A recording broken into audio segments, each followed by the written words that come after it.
Hamınızı salamlayıram, əziz dinləyicilər.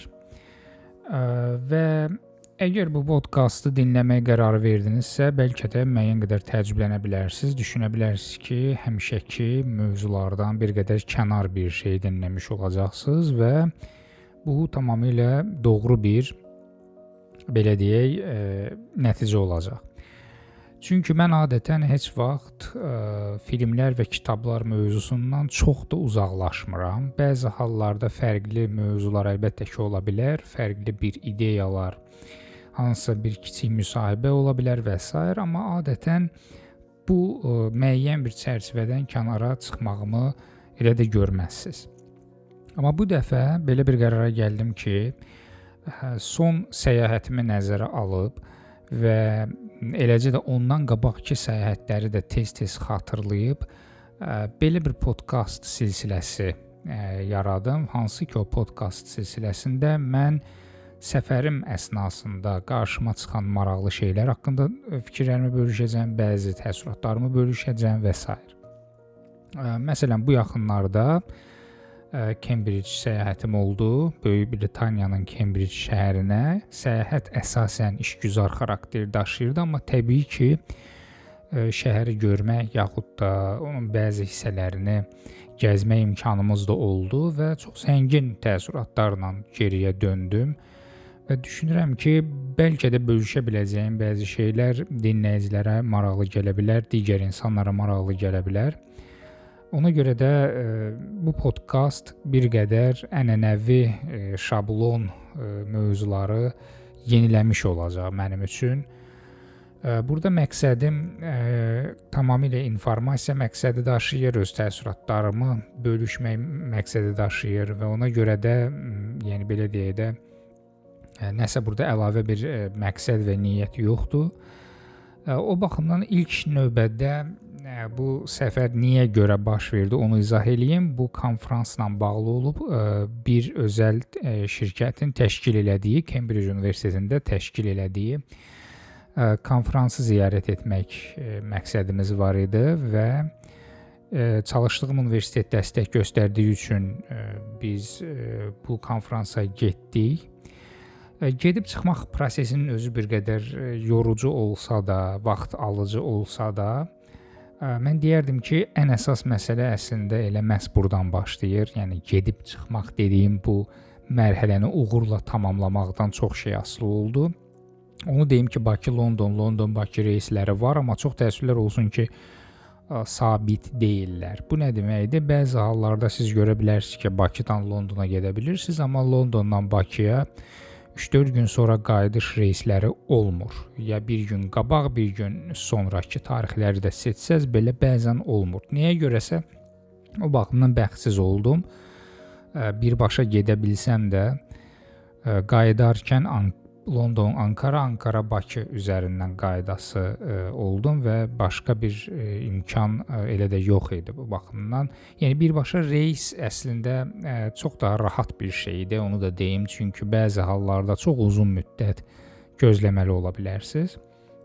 Ümumiyyətlə London və ətrafında çoxsaylı belə deyək hava limanları var.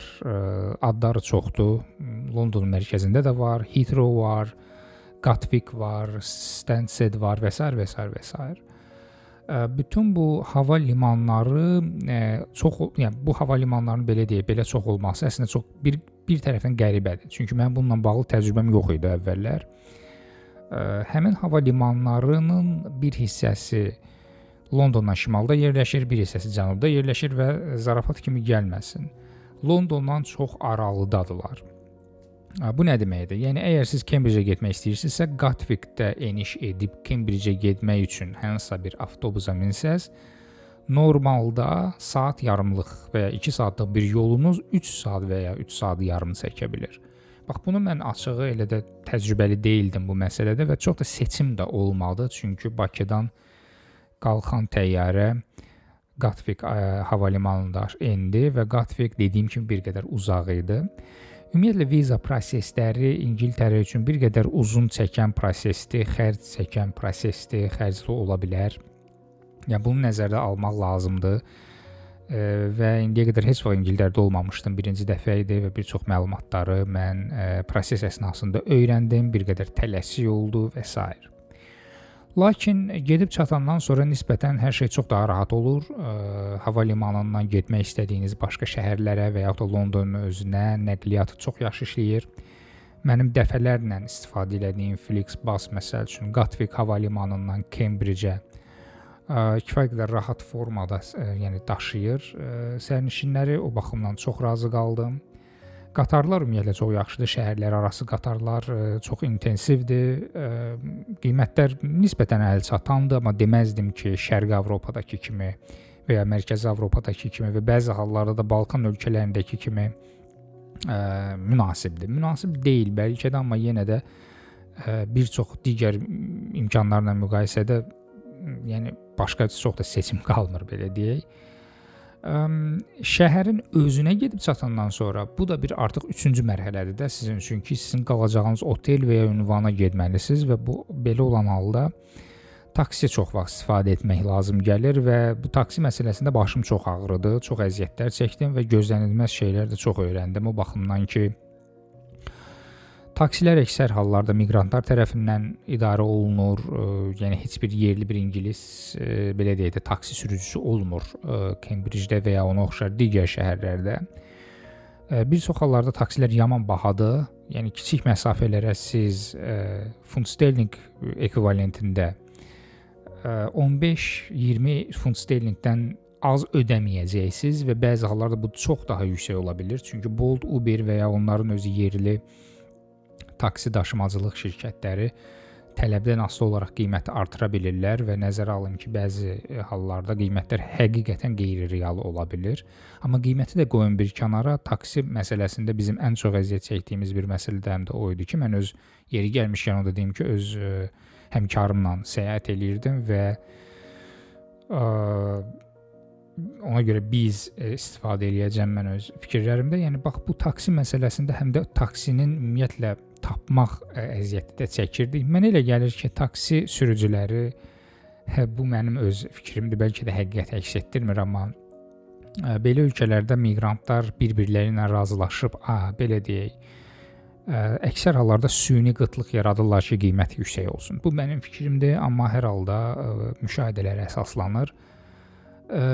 Tıxacda qalsaz nəzərə alın ki, taksi daha çox vaxt sərf eləsəz sizin səyahətinizə daha çox pul ödəyə bilirsiniz. Bax, bütün bunlar hamısı çox ciddi təəssüratlar qoydu məndə. Yəni ki, çox ciddi fikirlər formalaşdırdı nisbətən inkişaf etmiş ölkə haqqında. Gedib çatandan sonra ilk gəzintim gecə saatları, axşam saatlarına düşdü, belə deyək və qaranlıq vaxtı elə də çox bir şey görmək olmur, amma yenə də şəhər haqqında, Cambridge haqqında müəyyən fikirlər oyatdı və nəzərə alsaq ki, yeni il və milad bayramı ərəfəsidir. Şəhərin belə deyək bəzənməsi, yəni belə deyək, çox yüksək səviyyədədir və çatar-çatmaz ilk çətinlik əsasən ondan ibarət oldu ki, bu rozetka dediyimiz bir şey, elektrik yuvası bəzən belə tərcümə eləyirlər. İngiltərədə tamamilə fərqli formadadır və siz özünüzlə gətirdiyiniz bəzi əşyaları İngiltərə rozetkalarında istifadə edə bilmirsiniz.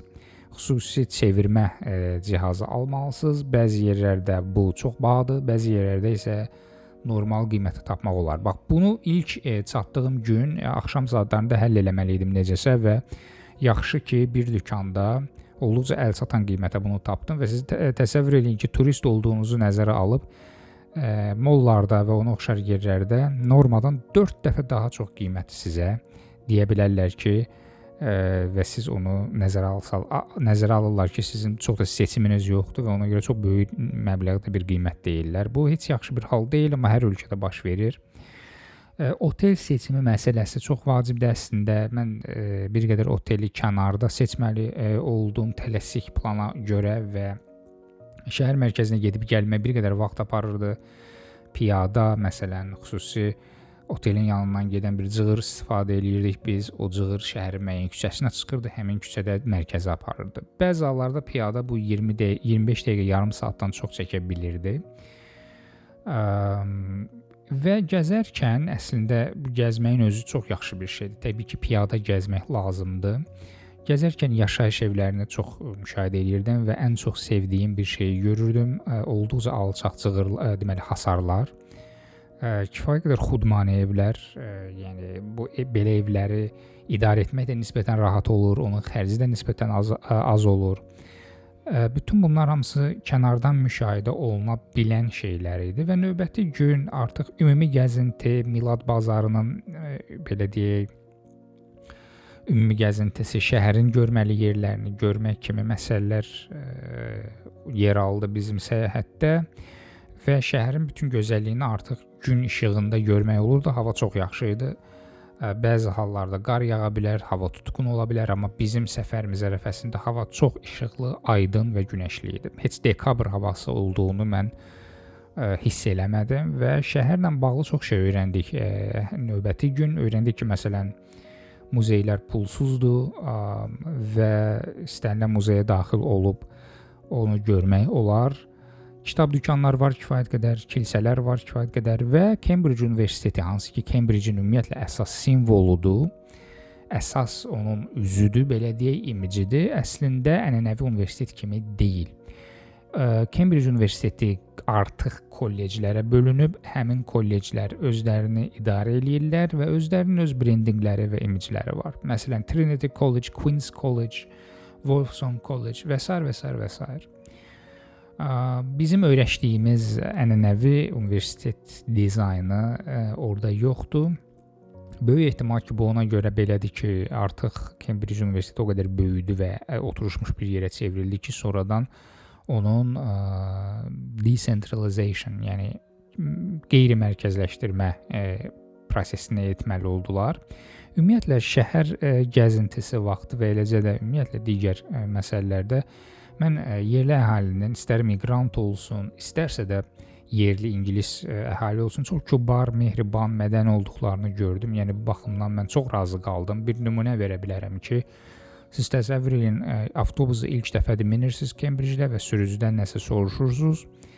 Sürücü də sizə olduqca detallı formada, heç bir neqativ emosiya göstərmədən hər şeyi izah eləyir. Sizin öhdənizə düşən nədir? Sadəcə ingilis dilini yaxşı bilmək və onun verəcəyi sizə köməyi istifadə etmək. Hər şey bu qədər sadədir. Onu da qeyd edeyim ki, ilk dəfə idi ki, mən elə bir ölkəyə gedirdim ki, orada yerli dili bilirdim. Amma mən 5 ilə yaxın Macaristanda yaşamışam və belə halları orada çox görməmişəm. Macarıstanı mən təbii ki, pisləyə bilmərəm. O mənim üçün ikinci evdir. Macarıstan və xüsusilə də Seged şəhəri mən deyərdim ki, əvəzsiz bir yerdir mənim üçün, amma gəlin bir reallığı da çox obyektiv formada deyim ki, yerli əhali Macaristanda ingilis dilində danışan gəlmələrə qarşı olduqca kobuddur. Nəsə soruşun və bir çox hallarda kobud bir reaksiya ilə qarşılaşacaqsınız. Bir çox hallarda bu həyatı çox çətinləşdirirdi bizim üçün Macaristanda. Lakin təbii ki, istisnalar da çox olurdu. Olduqca mehriban insanlarla da qarşılaşmışdıq Macaristanda.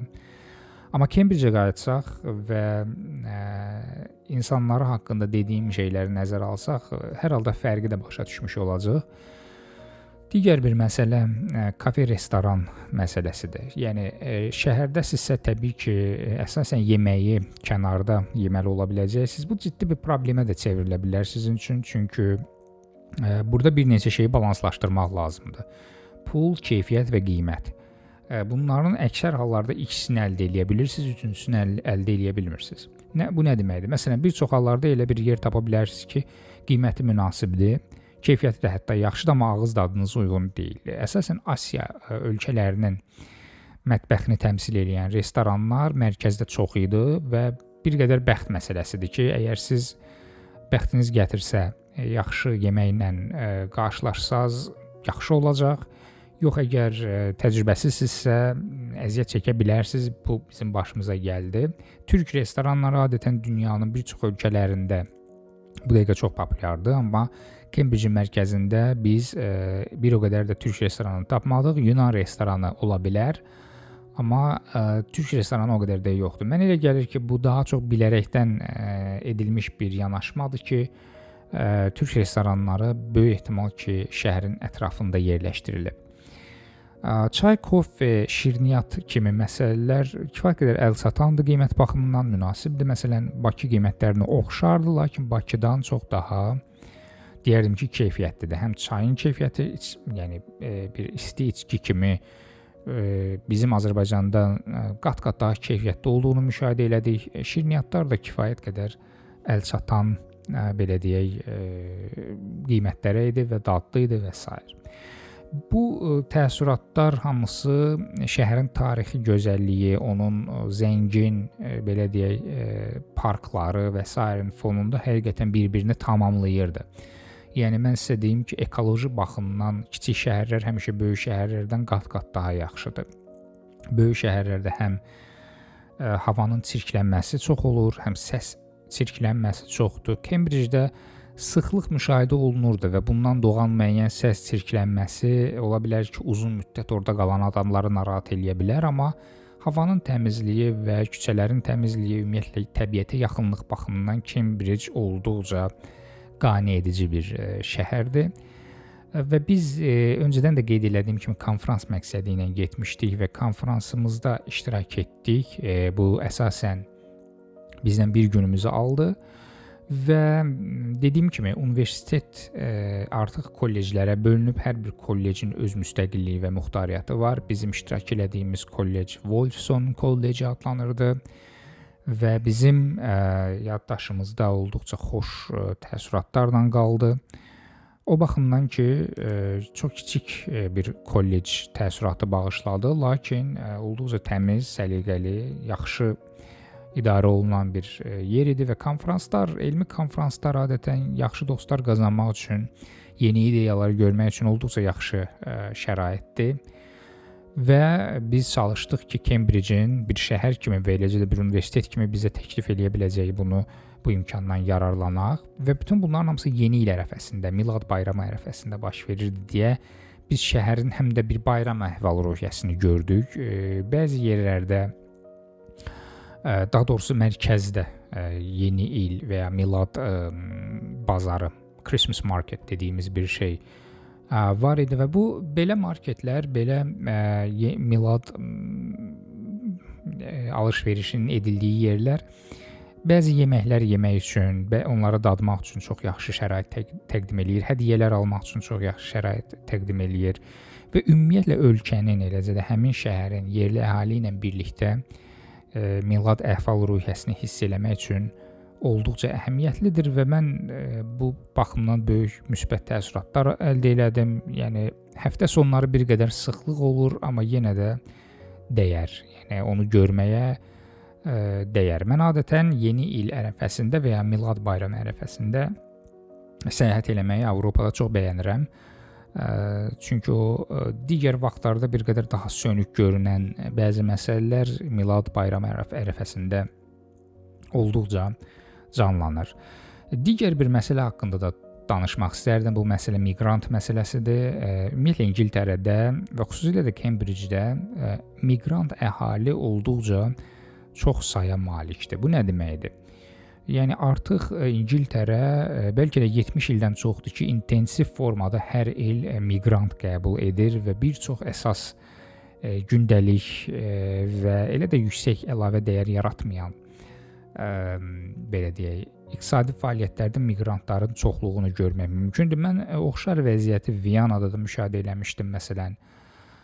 Və nisbətən yüksək gəlirli cəmiyyətlərdə miqrant əhali çox olur və bu çoxluq müəyyən bir tolerantlıq yaradıb şəhərdə. Yəni Cambridge turistlərə qarşı, xarici tələbələrə qarşı və yaxud da yeni miqrantlara qarşı olduqca tolerantdır. Və sizin orada yəni belə deyək də, nəsə bir soruşmağınız, bir problem yaşamağınız özü ilə birlikdə həlli də gətirir. Yəni sizin gedib kimisə narahat eləməyiniz orada heç kimə naxoş gəlməyəcək.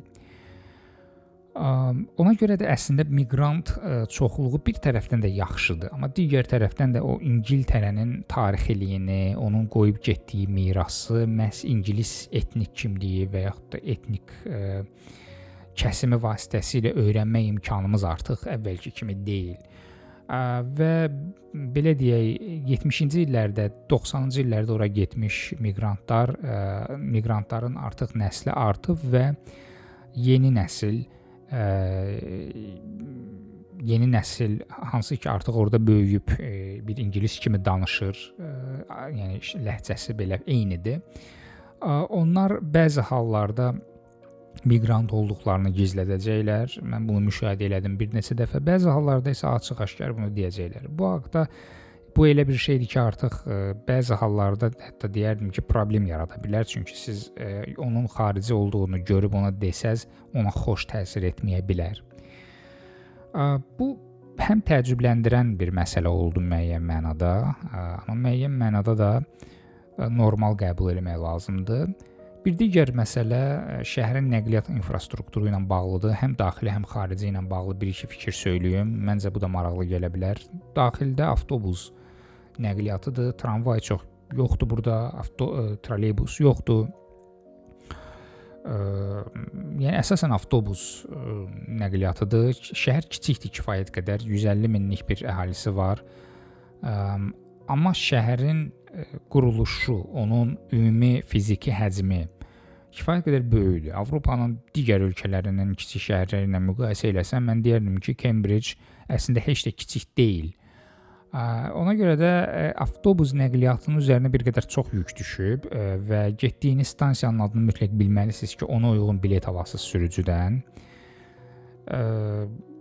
Yəni bu bir qədər qəribə bir təcrübə oldu məndə. Əvvəllər belə bir şey olubsa belə artıq unutmuşdum. Mən yaşadığım xarici ölkələrdə elə də çox ictimai nəqliyyat istifadə eləməmişdim indiyə qədər.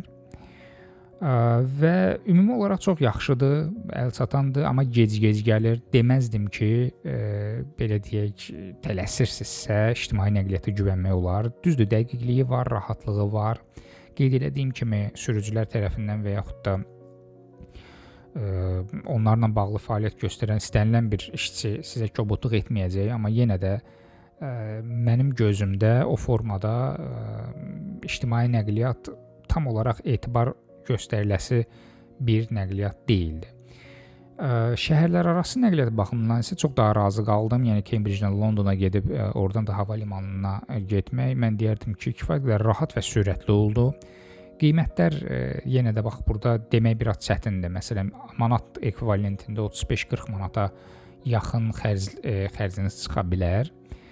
Amma ümumi götürəndə alternativ də bir tərəfdən azdır və yeganə optimal alternativ bu olur. Yəni xərcləri minimumlaşdırmaq istəsəz, bunlardan qaçış çox da olmayacaq. Cambridge düşünürəm ki, bir şəhər kimi olduqca gəziləsi bir yerdə və 2-3 günlük bir yer deyil.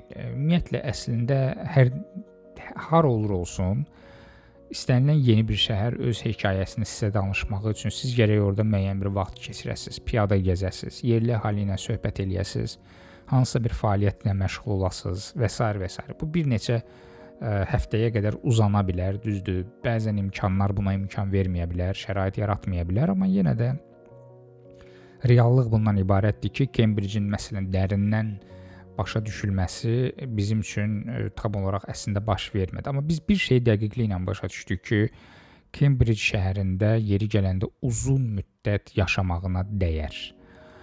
Və belə bir yerdə yaşamaq bizim keçmiş təcrübələrimizlə müqayisədə kifayət qədər çox daha yaxşı bir təcrübə ola bilər. Ən azından ona görə ki, biz yerli dili çox mükəmməl formada olmasa da bilirik. Yəni Cambridge ziyarət etmək imkanınız əgər nə vaxtsa olsa və ümumiyyətlə İngiltərə və onun digər şəhərlərini ziyarət etmək imkanınız olsa, mənə gəlir ki, bu imkanı mütləq istifadə edin, bu fürsəti mütləq istifadə edin və fərqi çox asanlıqla görəcəksiniz. Ən azından 2-3 dənə ölkədə olmusunuzsa indiyə qədər və İngiltərəyə gedəndən sonra aradakı fərqi çox asanlıqla hiss eləmək mümkün olacaq. Qiymətlərin bahalığını nəzərə alsaq, bu maddi cəhətdən bir qədər planlı olmaq məsləhətdir. Yemək məsələlərində nəzərə ala bilərsiniz ki, qiymət, yəni belə deyək, baha başa gələ bilən yeməklər nahar və yaxud da səhər yeməyi və yaxud da günorta yeməyi, axşam yeməyi kifayət qədər böyük bir məbləğdə pul apara bilər günün sonunda. Amma qısa müddətli səfərlər üçün bu elə də böyük problem deyil. Podkastım bu fikirlər çərçivəsindədir. Yəni Cambridge-in çox xoş bir şəhər olduğunu dəqiqliklə başa düşdüm. Hər tərəfindən bir elmi, tarixi institut üzə çıxırdı. Çox maraqlı muzeylər, məsələn, geologiya muzeyi, tarix muzeyi, Qütb muzeyi kimi yerlər, Fitzwilliam muzeyi kimi yerlər. Bunların hamısını ziyarət elədim və çox ümumiyyətlə muzeylər mənim ən sevdiyim yerlərdir. Yeni şəhərdə mütləq muzeyləri ziyarət eləmək lazımdır ki, o intellektual mədəni ruhunu öyrənə bilək, yəni həmin yerin. Və qiymətlərinin də pulsuz olmağı, sadəcə bəzi şeylərin pullu olmağı çox daha yaxşıdır. Və adətən muzeylərin dükanları olur, oradan nəsə almaq istəsəz, burada da qiymət çox yüksəkdir. Kiçik suvenir minimum 5-6 funt sterling tutacaq ki, bu da gəlir çıxır az qala 14 manata.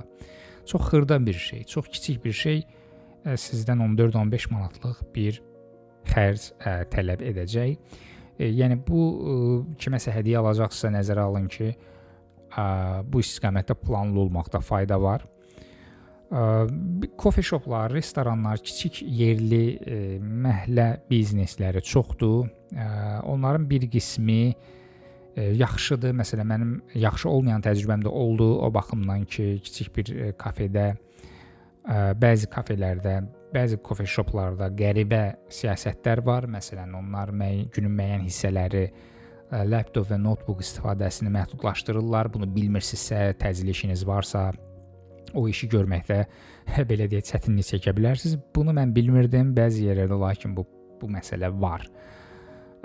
Bunu bəlkə də öncədən dəqiqləşdirmək və ya gördüyünüz hansısa bir informasiyanı dəqiqləşdirməkdə böyük fayda var ki, zaman itkisi olmasın. Çünki bir çox hallarda gedib həm pul itirə bilərsiniz, həm zaman itirə bilərsiniz. Amma ümumi yanaşmam, ümumi fikirlər və təəssüratlar Cambridge haqqında olduqca yüksəkdir.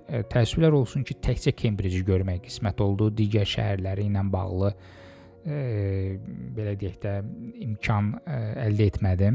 Amma ümid edirəm yaxın gələcəkdə İngiltərənin digər şəhərlərini də ziyarət edə bilərəm. 2025-ci ilin dekabr ayı məncə bu baxımdan olduqca yadda qalan oldu və qayıdandan sonra da özümlə birlikdə gətirdiyim bəzi suvenirləri, hədiyyələri dostlarla bölüşmək də növbəti bir möhtəşəm bir təəssürat yaşadır insana. Son bir məsələni də onu qeyd edeyim ki, Cambridge şəhəri, Cambridge Universiteti və Cambridge Universitetinin nəşriyyatına görə olduqca populyardır və Cambridge nəşriyyatının bir neçə kitab dükanı var. Onun birini biz ziyarət etdik. Bizi təəccübləndirən oldu ki, təbii ki, seçim bir qədər az idi. Ola bilər əsas lazım olan və tələb görən, deyək ki, nəşr olunan kitablar bəlkə də vitrinlərə və kitab rəflərinə yığılır. Lakin yenə də kitab almaq imkanı olduqca çoxdur. Cambridge Universitetinin nəşriyyatı bütün dünyada populyardır, çox ciddi bir nəşriyyatdır və elmi olaraq elmə yön verən əsərlərin, müəlliflərin, alimlərin işi orada çıxır və hər addım başı müəyyən araşdırma, tədqiqat institutu qarşıma çıxırdı və onları kənardan müşahidə edərkən insan başa düşürdü ki, bax burada olan elmi mühit, mədəni mühit, intellektual mühit bir alimə daha çox məhsuldar olmağa və daha motivasiyalı olmağa zəmin yaradacaq. Ona görə də Cambridge yaddaşımda bax belə pozitiv və xoş, kifayət qədər mədəni və elmi bir yer kimi qaldı. Bir daha təkrarlamaq istərdim ki, əgər nə vaxtsa qarşınıza belə bir imkan çıxsa, İngiltərəyə səyahət etmə imkanınız olsa, bunu mütləq qiymətləndirin. Deyə biləcəklərim bu qədərdir. Çox yormaq və əlavə lazımsız detallarla bölüşmək istəmirəm. Ümid edirəm ki, bu podkast gözləntilərinizi doğrultdu. Deyə biləcəklərim bu qədər.